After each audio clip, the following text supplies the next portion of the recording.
What's going on, guys? Kyle here. So I recently caught wind of a Kickstarter campaign for the Anchor cable, which is advertised as being the last charging cable you will ever need.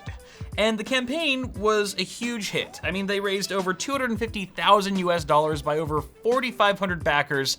But as we all know, just because a crowdfunded campaign is successful doesn't necessarily mean that the product is any good. So when the company reached out to me recently and asked if I would check out a review sample, I said, what the heck? Let's go ahead and put their bold claims to the test and see if this product actually delivers.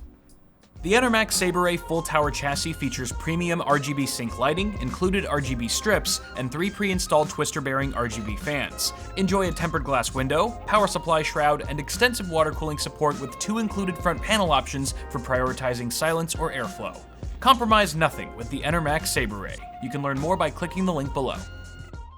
Now, I'm not exactly sure what the early bird special was for this cable when the campaign was still live, but it looks like it's currently going for around $32 US, which is really steep for a charging cable in my opinion, especially because the one that I've been using for the last year, I got for about $8 on Amazon, and it's still one of the best cables I've ever encountered. So this thing has a lot of explaining to do. The cable measures 4 feet long, which I think for most people, 4 feet is a perfect length for a charging cable like this. So it's not too long, not too short, definitely gets the Goldilocks award in that arena.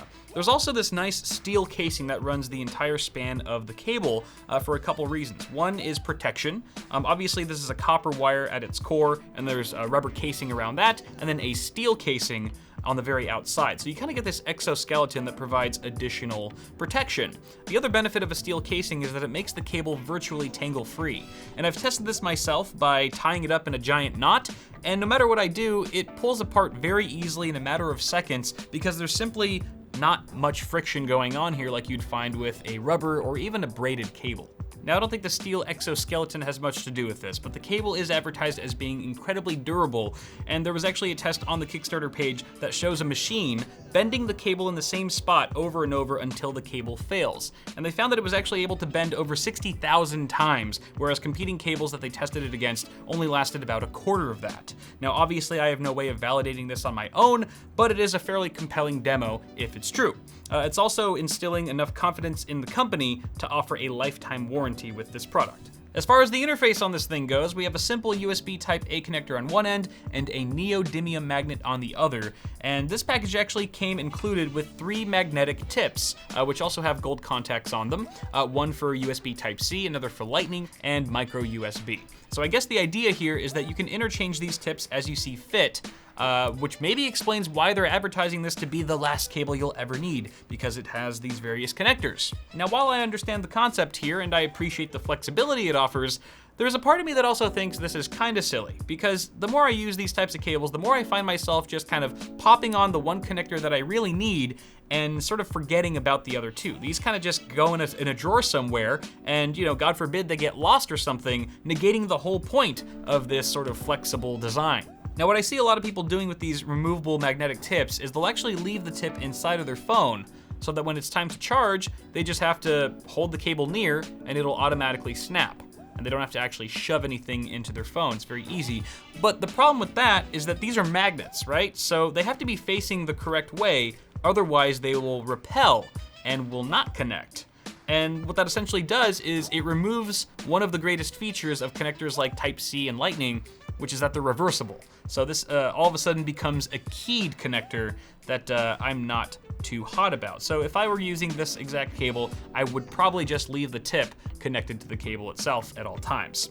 The other thing we should take a look at are the magnets themselves, which are advertised as being incredibly strong. There's even GIFs on the Kickstarter page of people like hoisting or carrying large kitchen knives with a single cable, just to show how powerful they are. But it's all a lie, because these are some of the weakest magnets I've ever encountered, especially for a product that relies heavily on good magnetism. I mean, the thing can't even hold its own weight. Like, without anything plugged in, if I just drop the cable like this, holding the phone at a 45-degree angle immediately causes the cable to come undone. Even though it's still hanging on there by a thread, there's no charging happening at this point. And it's been a very frustrating experience for me so far trying to get this thing to stick, especially in the car where I use Android Auto all the time to basically project my phone's navigation and music onto the screen in my car. All's fine and dandy when it's, sitting on the car mount, but as soon as I remove my phone from that car mount for whatever reason and go to look at it, the cable disconnects and immediately my music and navigation are killed. And it takes me literally like 30 seconds to a minute to get it all back up. So it's been incredibly annoying, and honestly, it's kind of a deal breaker for the product. In fact, it's definitely a deal breaker for this product. It had a lot of good things going for it, but the magnets at the end of the day are just so measly. I've even found the cable disconnecting when simply putting the phone down on a desk. You really have to like look and make sure that it's actually connected and that the gold contacts are making contact, which is just a huge pain in the ass. My solution to this problem would be to ditch the magnets altogether and perhaps opt for threaded tips that you can simply screw onto the cable. That way you get a rock solid connection that's not gonna disconnect every 5 seconds to make you wanna pull your hair out, but still also take advantage of the interchangeability of the various tips. So, I don't know, until they fix this problem, I honestly cannot say I'd recommend this product, especially for a steep $30+ price tag. On the bright side, it does support 2.4 amp charging, so at least there's one feature that works as advertised.